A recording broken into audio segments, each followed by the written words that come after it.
Yes julle, ek hoop het gaan goed met ieder en elkeen. Daar is Damien onder in die water. Ons het hom vandag bietjie gebring, julle weet waar ek is. Ons het hom bietjie kom leer met die cast en sovoorts en die mannetjie het mooi gevang. Ek hoop julle geniet die res van die video. Kyk hoe lekker hardloop hy karpie julle, check hy karpie. Right, hier is ons nou, eerste enetjie is uit. Ek gaan nie weeg hierson nie, hy is bietjie klein soos julle kan sien.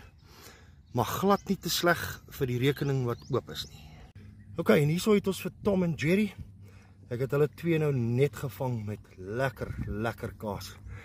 Daar is hulle twee. Guys, these are just some of the catches we had for the day, and thank you Magic Baits. Definitely my choice of baits.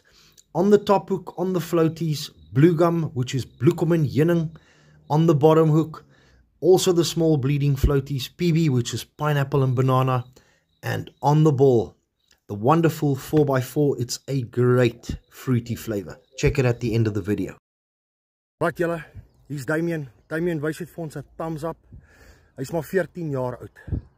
Kyk wat maak hierdie mannetjie. Laat wiel, wys vir die mense.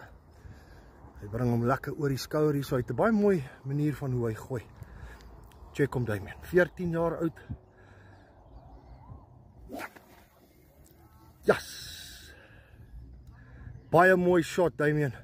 Ek weet nie of julle gehoor het nie, maar hy het hom mooi gewip. Ok, daar is die burger wat ek altyd van praat nie. Kyk daai dagwood julle. En hierdie was 'n skrale R50. Believe it or not, hier by die tronk. Hier's daai dodelike combo wat ek julle van vertel het. Probeer dit, julle sal sien dit werk. Ek wil net baie dankie sê aan my vriend Paul. Dankie Damien. En dankie Magic Baits vir hierdie wonderlike geleenthede wat ons kry. Dankie vir die likes, die comments en die shares. Ek sien julle weer.